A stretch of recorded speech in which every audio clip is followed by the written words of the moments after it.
This video is sponsored by the Pack Tactics Kobold and Gator Dice Sets Kickstarter. When you're building your Daggerheart character, one of the final steps of the character building process is to give your character 2 experiences. You get more experiences as you level up, but at level 1 you only have 2. And these basically take the place of skills in D20 Fantasy. The designers specifically credit the game 13th Age as the inspiration for Daggerheart's experience system, but I've encountered similar mechanics in lots of rules-like games, like Lasers and Feelings, and some games that use the Powered by the Apocalypse system. The idea here is that they reflect your character's background beyond just your ancestry or your former profession. They represent some aspects of your character that are already in place before the game begins. And then throughout the game, you can spend a hope to call upon these experiences to give yourself a +2 to a roll when you think they might apply to the situation. So you want to make sure the experiences you choose can apply in lots of different situations. However, you don't want experiences that are so open-ended and apply in every situation, because that's just going to feel cheap. Well, you might want that, but your GM would not want that. So we can actually see some really good examples of basically experiences in action if we look at how Laura Bailey played Vex in Campaign 1 of Critical Role. She had 2 primary ranger abilities that she used throughout the campaign: Favored Enemy and Favored Terrain. But she didn't use either of them rules as written. With both of these, she would ask Matt if they applied to the current situation, and if he said they did, she would just roll with advantage. When she's trying to recall information, she would argue that, well, because this is information about dragons and where they make their lairs or what they were told about a magic ritual that brought a specific dragon into their world, it still relates to dragons, so it should be covered by the fact that dragons are my favorite enemy. When she was in the forest and she was trying to sneak or look for tracks or recall information about some kind of creature they might find in the forest, whatever she was doing, she would ask Matt if they were in a forest, and if he said yes, she would roll with advantage. Now, that's not how those ranger abilities actually work in D&D. They actually had a much more limited scope in how they were supposed to help her character whenever she was exploring or in combat, and some of those other things that she wanted to do were specifically covered by skills and really had nothing to do with those ranger abilities. This example is just how Matt and Laura played the game, because I assume the 5th edition ranger did not terribly impress them, but it's not really how the 5th edition ranger is supposed to work.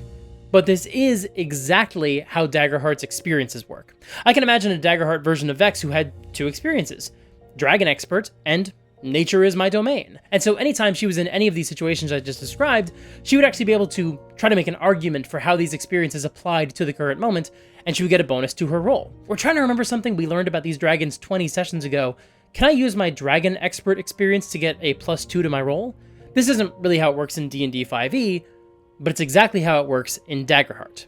However, every time I've ever seen anybody build characters for Daggerheart in a Session 0, on camera, even when they're building them on Critical Role's YouTube channel, when the people who literally worked on the game are running sessions for their audience to watch, they often struggle to come up with experiences for their characters. So today we're going to show you some examples of how you could come up with experiences that can summarize all the important aspects of your character and can potentially apply to lots of different situations. And then we're going to talk about the problem with experiences, and why it is so difficult to come up with them during Session 0.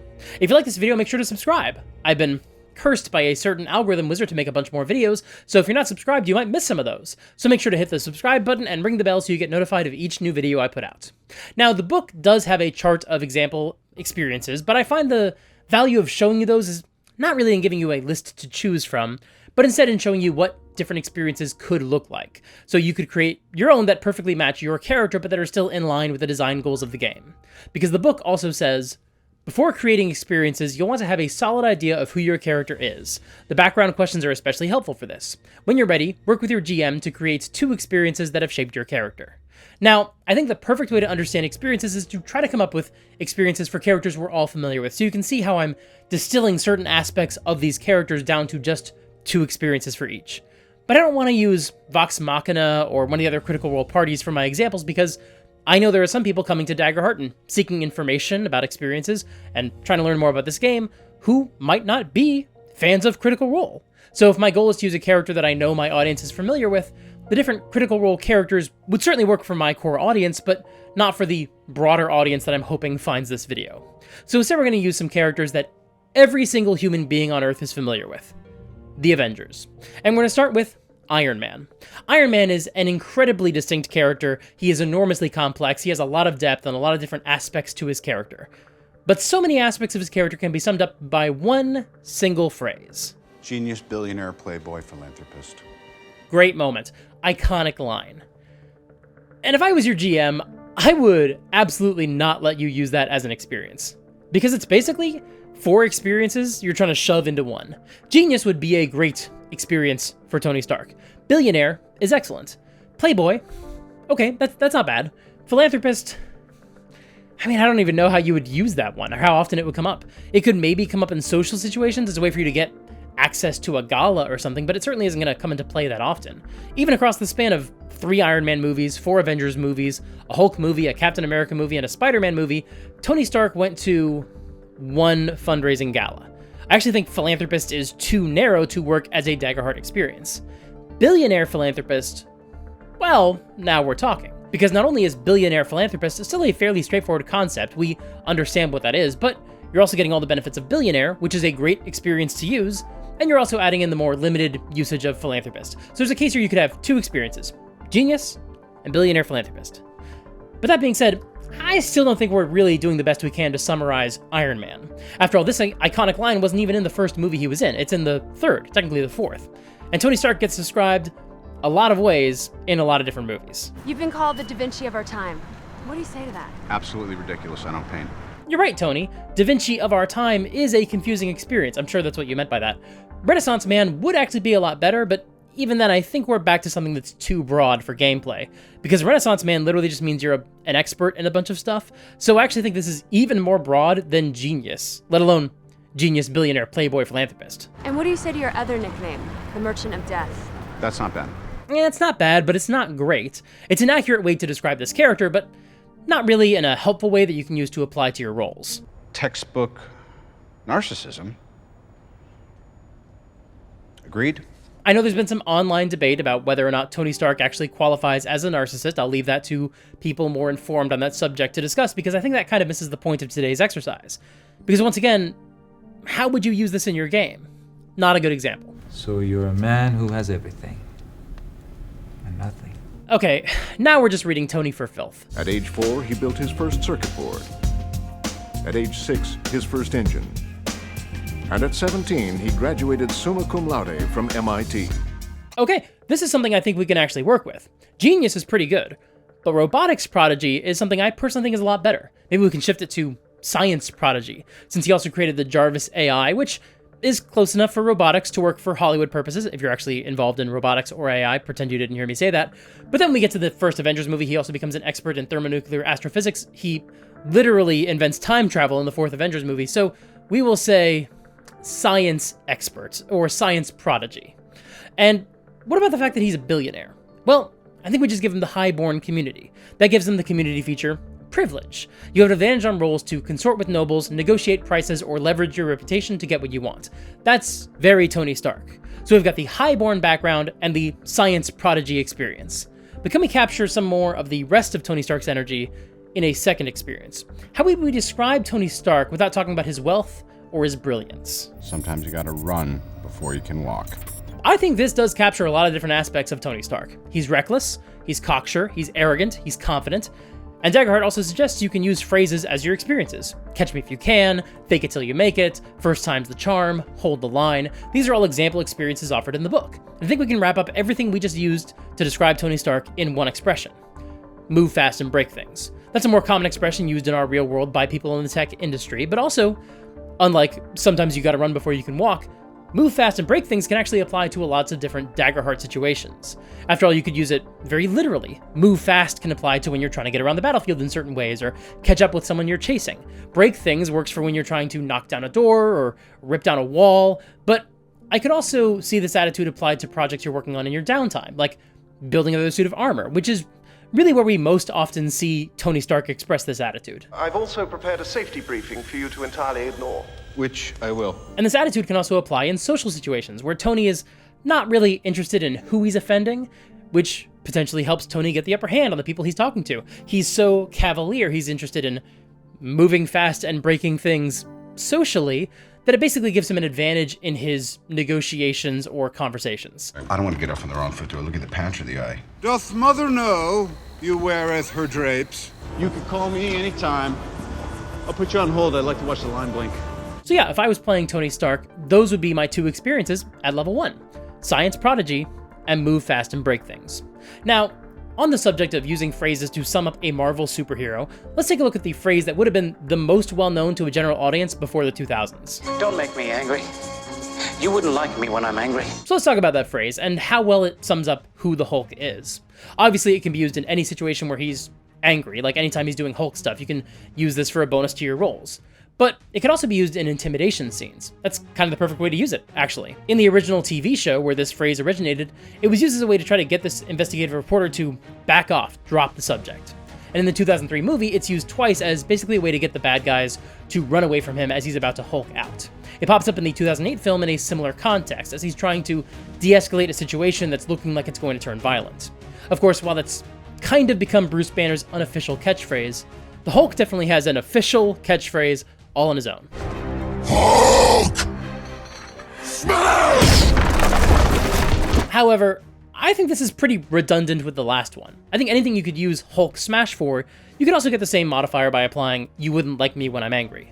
The same goes for his other most well-known line in the MCU. That's my secret, Captain. I'm always angry. I just don't think that's getting us anything we don't already have with the first line. Again, that's also true for his other catchphrase in the comics, Hulk is the strongest there is. We're getting all of that summed up with "you wouldn't like me when I'm angry." So for his second experience, I want to try to capture the fact that he's a genius, just like we did with Tony Stark. Except in this case, I think we can get that from his background. I think he'd be lore-born. Being lore-born gives him the community feature well-read. You have an advantage on roles that involve the history, culture, or politics of a prominent person or place.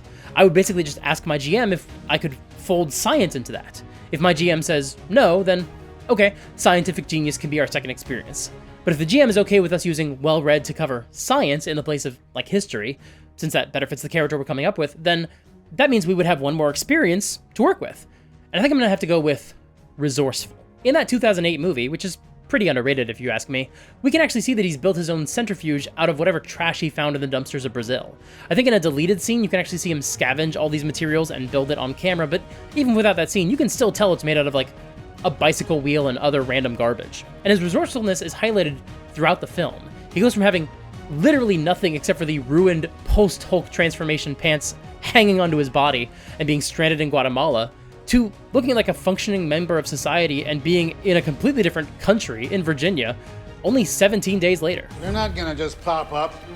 He made it 5 years and got across borders without making any mistakes. He's not gonna use a damn credit card now. And resourceful is definitely an experience you could use in lots of different ways, especially if you are personally creative and find different ways to apply it in unexpected ways. In other words, you can use resourceful more often if you yourself are actually resourceful.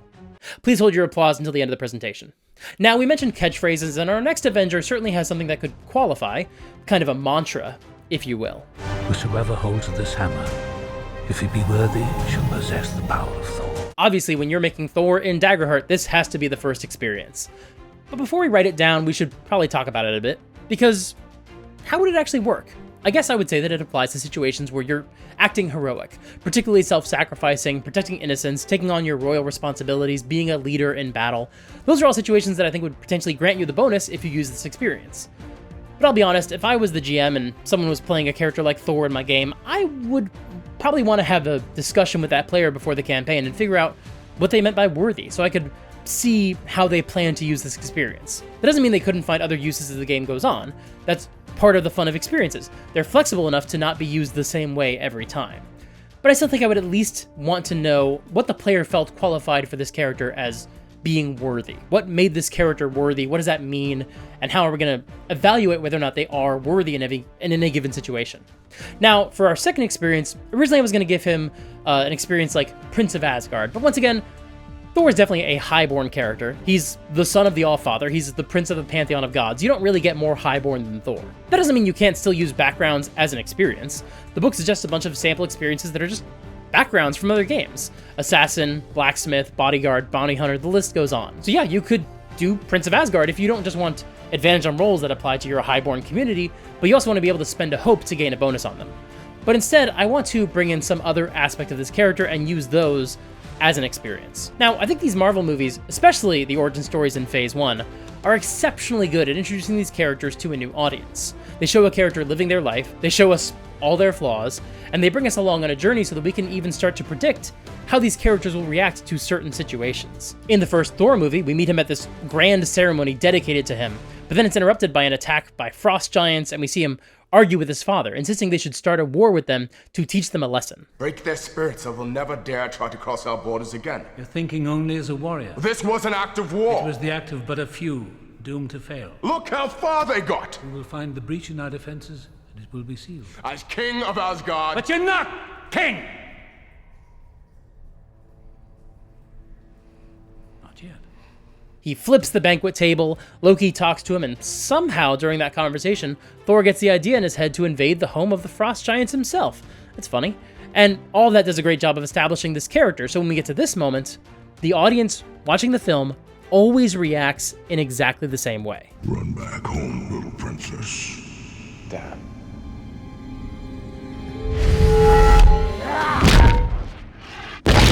Next. Yeah, we all know how this dude is going to respond to that.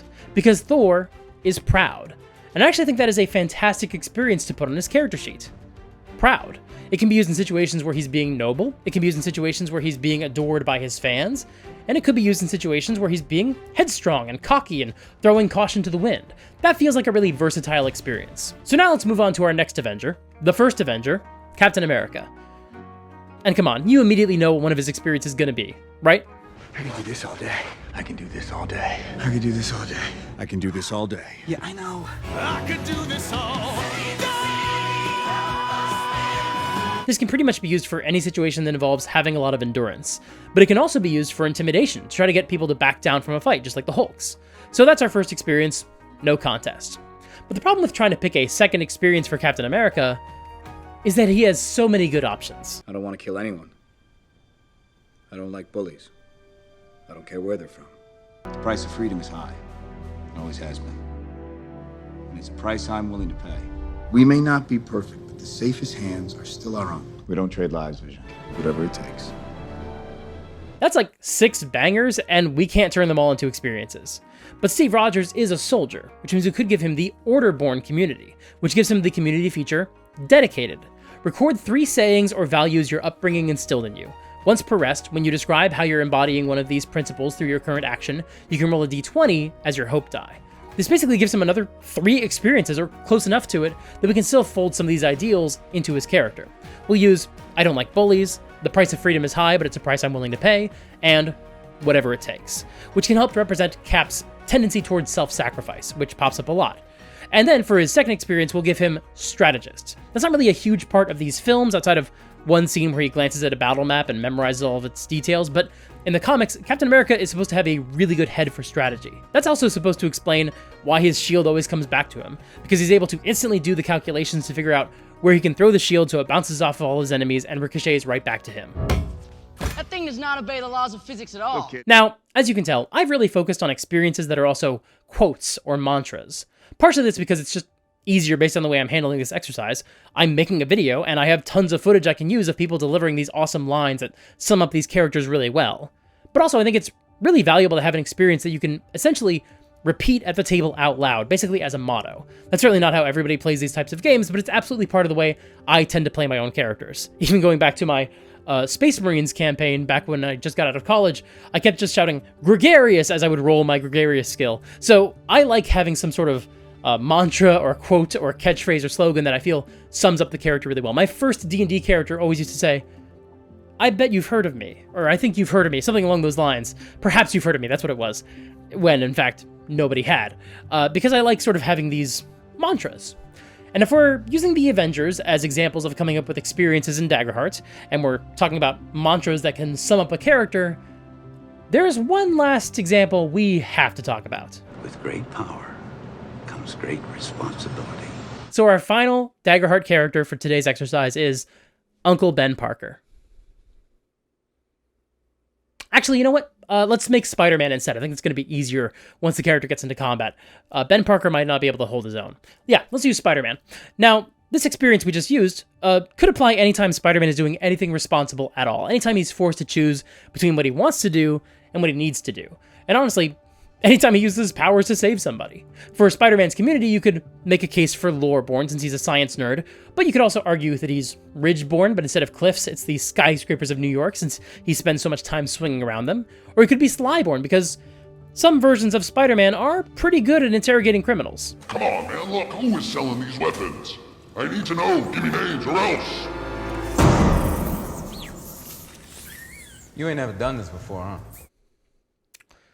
Not every Spider-Man shares that skill. But I think I'm going to stick with the argument that you could consider him to be lore-born, so you can potentially call upon his brilliance in certain situations.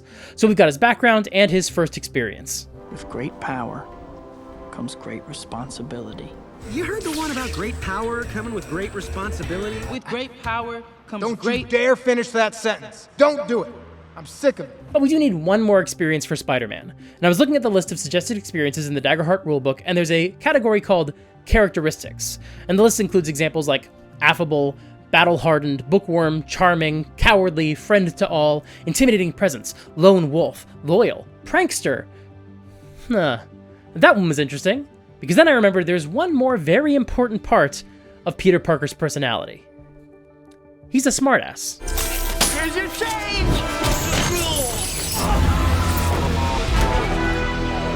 Glad you're not one of those cops that rides a horse. Hey guys, the illegal weapons deal ferry was at 10:30. You missed it. It's Spider-Man! What? Spider-Man? Where? Where? Oh, I just get so flustered when I meet a celebrity. Fish girl? Monkey woman? Giraffe guy? What is this? The Manhattan Island of Dr. Moreau? Yeah, cute trick. Where were you when we had an energy crisis? Are you mad at me? I feel like you're mad at me. This is too good to be true. Scorpion, can you hold on a minute? I was in the middle of a phone call and it was business. Glib does not equate with clever, Spider-Man. Yeah, well, the ratio of arms to sanity hasn't exactly been established either. And already I could think of a bunch of different ways you could use this experience. You could use it when you're trying to set up a diversion to distract a villain, to tease them and taunt them into making a poor strategic decision. Basically the equivalent of a deception check. Don't call me Max, or I'll fry you into nothing! Max! Maxie! Maximilian! Maximum! Don't you mock me, boy! I mock! I'm a mocker! Over here, Moose! Let's play follow the leader. Hey, Molten Man! Bet you can't hit me from there with a lava ball. I'll take that back!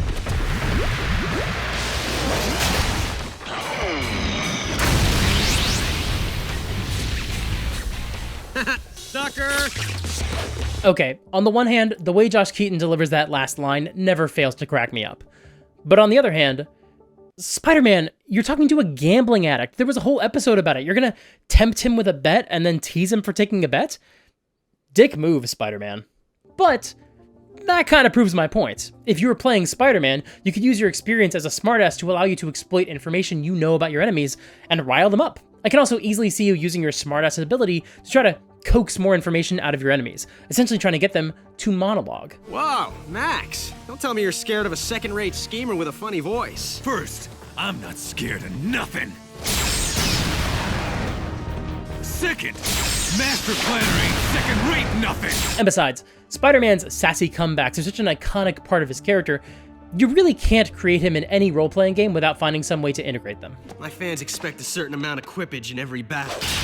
However, you've probably guessed the issue I have with the experiences in Daggerheart. The reason I was able to come up with experiences for these superheroes is because they're all pre-existing characters. Not only have they been the stars of some incredibly well-made movies, but the reason those movies were able to so successfully distill these characters down to their true essence with these little bite-sized moments I can pluck out as examples of their characterization for this video is because the screenwriters are drawing upon decades of comic books. There are absolutely other versions of these characters from other media that I wouldn't really use as examples in the same way because I don't think the writers of those projects did quite as good a job capturing these characters, let alone summing them up with these iconic, easy-to-clip scenes and speeches. And even with the MCU versions of these characters, it was still really hard to figure out how to sum up everything that made them interesting into just 2 traits that could serve as the experiences for a Daggerheart character. But now, imagine I wasn't building my character based off of characters who have appeared in half a dozen movies and a handful of TV shows and 60 plus years worth of comic books. Imagine we were sitting down for Session 0 for our Daggerheart game, and we're trying to come up with experiences for characters who barely even exist yet. And I think this is why every time the cast of Critical Role makes characters for a Daggerheart one-shot or campaign, they always seem to get stuck on the experiences, because it's really hard to come up with these kinds of open-ended traits for brand new characters. Thankfully, the game encourages you to change experiences if you feel like they don't really apply to your character, or if they're not really lining up with the play style of your group. And I think that really helps take a lot of the pressure off of experiences. Because honestly, if you get them wrong, it's not the end of the world. Because unlike games like D&D, where you're choosing different powers and spells and proficiencies from a pre-selected list, these experiences in Daggerheart aren't options you're choosing off of the menu. You're literally making them up for your own character.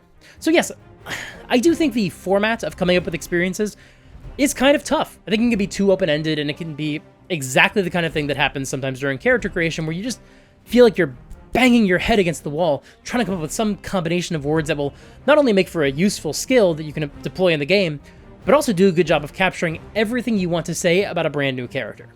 But the good part is, once you actually start interacting with your experiences at the game table, I do think they do a good job of capturing what makes Daggerheart different from D&D, because the game is deliberately designed to be a lot less focused on specific mechanics, and instead it's designed to give the player a lot of power in how they flavor their character and how they describe them. And ultimately, despite the issues I have with the actual process of creating them at the table, I do ultimately think Daggerheart's experiences are a good mechanic, because they help capture the spirit of the game's intended design. And speaking of capturing the spirit of something, you can capture the spirit of certain characters by getting a special set of dice that has them contained inside. Which brings me to today's sponsor, the Pack Tactics Kickstarter. Just a reminder, I typically do the ad reads when it comes to dice. Right, sorry. It's been a minute since I've seen you. I sort of forgot that was your whole thing. Okay, go ahead. Thank you. Hello there, it's me, Winnie the Pooh. I'm a cute, adorable, cuddly sidekick who's also the local Only Crits spokesman, and if you love cute, cuddly characters and you love dice, then you should check out the Kickstarter for Pack Tactics Dice. Pack Tactics is a YouTube channel where you can get tabletop gaming advice from the chaotic critters Kobold and Gator, and they've partnered with the team at Only Crits to create some fantastic dice sets. You can get dice that have Kobold's head inside them, or that have Gator's head in them, or get both so they keep bouncing off of each other. Literally. And they're also offering an adventure you can use at your table about a birthday party, but the guest of honor was murdered and you have to get to the bottom of it. And they've also unlocked some stretch goals like dice trays, and huge D20s that you can basically hold in your fist. They're massive, but they still have Kobold or Gator inside them. Jeez, those dice are huge. Are the heads inside actual size? Like, are they to scale with how big Kobold would actually be? There's only one way to find out. Check out the Kickstarter, the link in the description, and back to Kickstarter and get your own set of Kobold and or Gator dice. Thank you so much to the team behind Pack Tactics and Only Crits for sponsoring this video. Cheerio! Thanks so much for watching. It's been fun coming back to Daggerheart. I have more Daggerheart videos planned that I haven't gotten a chance to make yet, so I'm very excited to get into those very soon. But in the meantime, let me know in the comments below, how would you actually build these Avengers in Daggerheart? I think a couple of them are obvious. Hulk is a giant guardian. Thor and Captain America are probably both seraphs, and I actually think Spider-Man could be a fairy and you could just reflavor his flight powers as web slinging. But how would you approach their full builds? What other Avengers would you build in Daggerheart, and how would you design them? Would you run an entire superhero game in Daggerheart? Because I do actually think Daggerheart might lend itself really well to being adapted to other genres, just through reflavoring and a few additional mechanics in a way modern D20 fantasy just can't do. That's funny. That kind of reminds me of another video I made, all about the ways Daggerheart handles different settings better than D&D does. Check that video out right here. And until next time, play fair, and have fun.